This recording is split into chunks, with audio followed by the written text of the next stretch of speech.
Dan yang seperti kita ketahui bersama bahwa Secret Invasion sudah memasuki mid-season, yaitu episode ketiga. Dan pada konten kali ini kita akan membahas seperti apa alur cerita Secret Invasion episode yang ketiga. Dan nanti mungkin di akhir video kita akan sedikit ada berteori seperti apa beberapa detail menarik yang ada dalam episode ketiga ini. Dan spoiler warning buat kalian yang belum menonton Secret Invasion episode ketiga ini di Disney Plus. Dan ya udahlah, tanpa berlama-lama lagi, langsung kita masuk ke dalam videonya.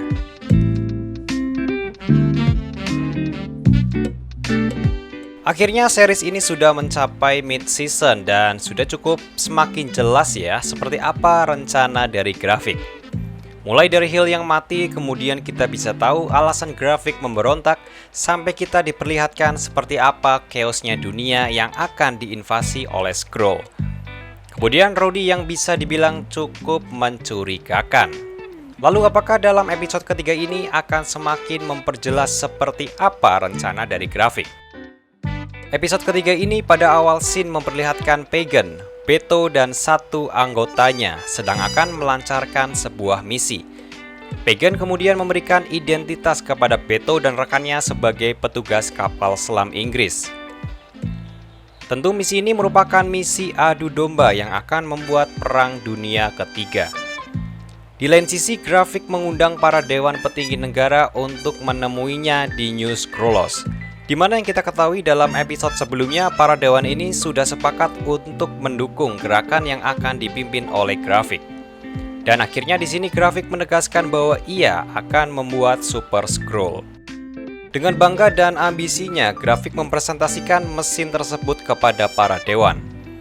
Beto dan anggotanya sudah berhasil menyusup ke dalam fasilitas tersebut dan siap untuk menjadi kambing hitam dan memicu perang dunia ketiga. Lalu dibukalah episode ketiga ini. Scene beralih kembali ke masa lalu, di mana Nick Fury sedang menuju ke sebuah restoran.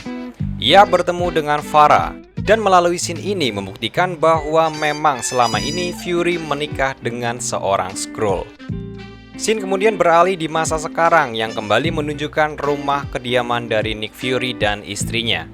Di sini Nick dan Sheila sedang berdebat. Sheila menyalahkan Fury karena ia selalu tidak ada pada saat Sheila membutuhkan.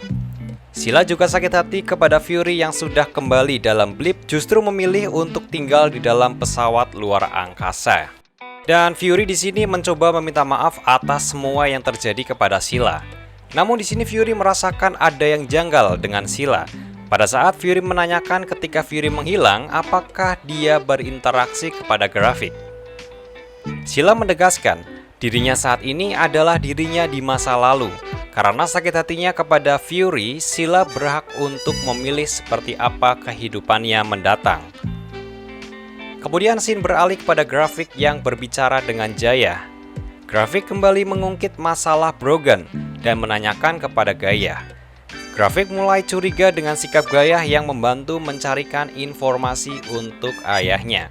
Namun dengan kecerdikannya, Gaia berhasil meyakinkan Graphic bahwa ia tidak berperan apa-apa dan tidak membantu membocorkan informasi tersebut. Kemudian di pagi hari, Graphic dan Jaya pergi ke sebuah museum untuk bertemu dengan Telos. Sebelum sampai di museum, Graphic ditelepon seseorang. Dari percakapan tersebut, Gaia menangkap rencana Graphic. Lalu ia mencatatnya di sebuah telepon genggam. Dan pada akhirnya bertemulah Graphic dan Talos. Talos di sini ingin menanyakan seperti apa rencana dari Graphic. Talos memerintahkan Graphic supaya tidak melanjutkan misinya dan berkata bahwa rencana ini tidak benar. Namun Graphic dengan berpegang pada prinsipnya mengatakan kepada Talos seharusnya ia bersyukur karena bisa menyelamatkan kaumnya. Dan pada saat ketika Graphic menyebutkan nama Jaya, Talos langsung emosi karena ia tidak mau Jaya terlibat dalam rencananya. Talos tetap dengan optimisnya akan mengerahkan pasukan bumi untuk bergerak melawan Graphic. Dengan mengejutkan, Graphic yang ditusuk menggunakan pisau oleh Talos berhasil menyembuhkan diri dengan kekuatan ekstremis. Tentu hal ini merupakan kekuatan yang sama ketika Aldrich Killian pada Iron Man yang ketiga berhasil menyembuhkan dirinya. Talos yang kesal meninggalkan museum dan ada seorang asing yang memberikan HP kepadanya. Apakah itu Jaya yang sedang menyamar? Scene beralih ke pembicaraan antara Fury dan Talos di sebuah restoran, di mana Fury meminta bantuan kepada Talos untuk membantunya dalam mencegah rencana dari Graphic. Dalam perjalanan, Talos memberitahu Fury bahwa rencana Graphic yang akan membuat kapal Neptune Inggris menyerang pesawat UN. Langsung Fury menghubungi Sonya untuk meminta informasi siapa komandan dalam kapal selam tersebut. Sonya memberikan sebuah nama yaitu Robert Fairbanks atau lebih sering dikenal dengan Bob. Segeralah Fury dan Talos menuju rumah Bob untuk membatalkan rencana tersebut. Dalam perjalanan, Talos dan Fury membicarakan tentang masa lalunya.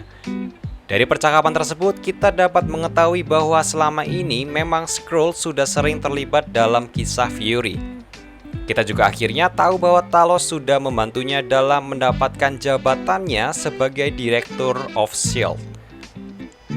Dan yang paling mengejutkan bahwa selama ini Skrull sudah sering terlibat dalam Infinity Saga, di mana para Skrull di bawah komando dari Fury sudah membantu para Avengers dalam setiap aksinya.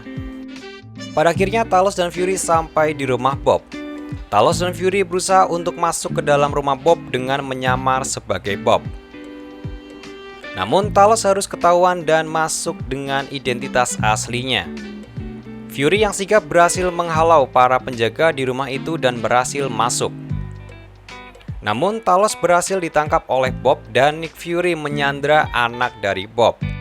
Di sini kita bisa melihat radar yang menunjukkan bahwa kapal selam Neptune akan menghancurkan pesawat UN atau PBB ya.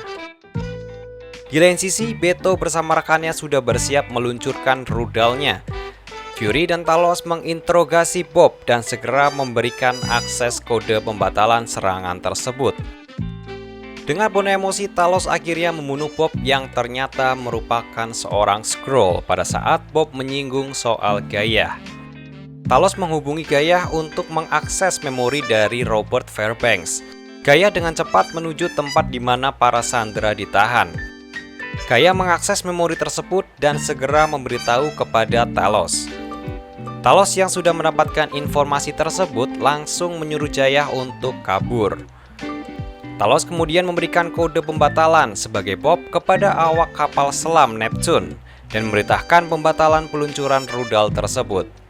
Di dalam kapal, Beto berhasil dihentikan aksinya dan rudal tersebut berhasil dibatalkan. Akhirnya berhasillah Fury dan Talos mencegah Perang Dunia Ketiga. Di lain sisi, Jaya berusaha kabur dengan sepeda motornya, namun ia berhasil dihadang oleh Graphic. Graphic mulai mengetahui pengkhianatan dari Jaya, dan Graphic yang kesal tanpa ragu menembak Jaya. Dan kemudian Graphic meninggalkannya sendirian. Di lain sisi, Sila kemudian ditelepon seseorang dan pergi ke sebuah lokasi. Sila berada di sebuah lokasi di mana lokasi tersebut seperti tempat penyimpanan. Sila membuka salah satu kotak simpanannya yang berisi sebuah senjata. Lalu Sila kembali ditelepon oleh seseorang yang kalau kita perhatikan itu seperti suara dari Rhodey, yang menyuruhnya untuk pergi ke gereja Santa James. Apakah Rhodey selama ini sudah bekerja untuk Graphic? Dan berakhirlah episode ketiga ini. Ya, jadi bagaimana menurut kalian episode ketiga ini? Dan episode ketiga ini diberi judul Betrayed atau pengkhianatan. Kita tadi bisa melihat ya. Yang pertama itu adalah pengkhianatan dari Priscilla Fury. Di sini Priscilla Fury itu memberikan kesan pada saat Nick Fury dan Priscilla sedang di rumahnya dan membuat sarapan tadi ya. Itu mengisyaratkan bahwa dia sedang berhubungan dan mencari informasi terhadap Nick Fury. Tentu Priscilla Fury ini karena mungkin masih sayang dan mengharapkan kasih sayang dari Nick Fury, ia tidak membocorkan informasi tersebut. Dan dalam scene itu kita masih belum tahu nih, ia ditelepon oleh siapa dan dia sedang berhubungan dengan siapa. Kemudian hal yang menarik adalah ketika Fury menanyakan bahwa seperti apa dirimu saat ini, dan Sila dengan kesal menjawab, dan alasannya itu ketika Fury meninggalkan Sila yaitu beralasan dia ingin menjadi dirinya saat ini. Dan mungkin itu adalah pengkhianatan pertama di mana Sila selama ini, selama Fury sedang di luar angkasa, dia bersekongkol dengan grafik, kayaknya sih gitu ya. Kemudian kita juga bisa melihat akhirnya si Gaia itu sudah berhasil mengkhianati grafik dengan memberikan informasi kepada ayahnya, Talos. Ya nggak tahu, ini kan hubungan ayah dan anak, jadi harusnya ya anaknya mesti tetap bantu sih. Kemudian pengkhianatan yang lainnya yaitu tentang Rudy. Jadi di mana Rudy ini ada indikasi dan ada teori bahwa dia adalah seorang Skrull. Karena kalau kita lihat dalam episode sebelumnya, di mana ketika dia ngobrol dengan Nick Fury di sebuah restoran, itu menunjukkan bahwa Rudy itu seakan-akan kayak bukan Rudy yang kita kenal, dan lebih ke arah selalu untuk mencoba mencegah rencana dari Nick Fury. Itu sudah kelihatan jelas sih. Dan dimana ketika tadi kita melihat dalam scene akhir ketika si Scylla ditelepon oleh seseorang, kalau kalian perhatikan dengan detail, itu suaranya adalah suara dari Rudy. Coba kalian nanti nonton lagi di episode 3 di scene akhir, dengarkan dengan baik bahwa itu jelas-jelas adalah suara dari Rudy. Dan yang masih bikin penasaran adalah apakah memang benar Rudy di sini adalah seorang Skrull, atau memang di sini Rudy yang kita kenal namun bekerja sama dengan grafik, tapi tentu dengan tujuan yang mungkin rencana dari Rudy ini lebih ke arah bagaimana mengalahkan grafik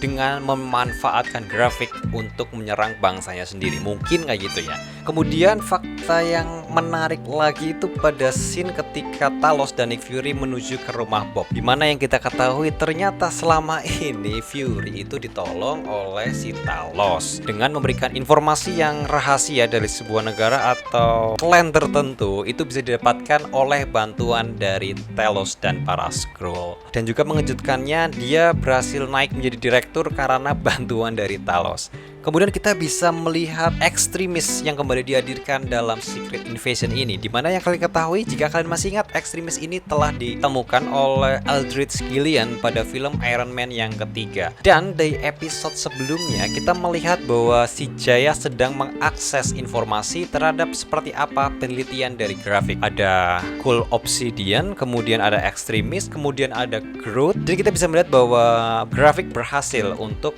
menciptakan kekuatan untuk dirinya sendiri dengan meniru kekuatan yang pernah ada di Marvel Cinematic Universe. Dan kemudian jika kalian lihat di TV spot, itu si grafik bisa mengeluarkan tangan kayu ya, seperti tangannya Groot ya. Coba kalian nonton aja di YouTube-nya Marvel Entertainment. Dan itu membuktikan bahwa grafik berhasil menciptakan DNA yang serupa dengan kekuatan-kekuatan yang pernah muncul di Marvel Cinematic Universe. Dan itulah mungkin beberapa saja yang bisa aku tangkap untuk detail-detail menarik. Mungkin jika kalian melihat detail-detail menarik yang lain dalam episode ketiga ini, kalian bisa tulis aja di kolom komentar di bawah ya. Terima kasih sudah menonton video ini sampai akhir, dan sekali lagi jika kalian memiliki teori-teori dan bacotan-bacotan, kalian bisa tulis di kolom komentar. Oke, see you on the next video.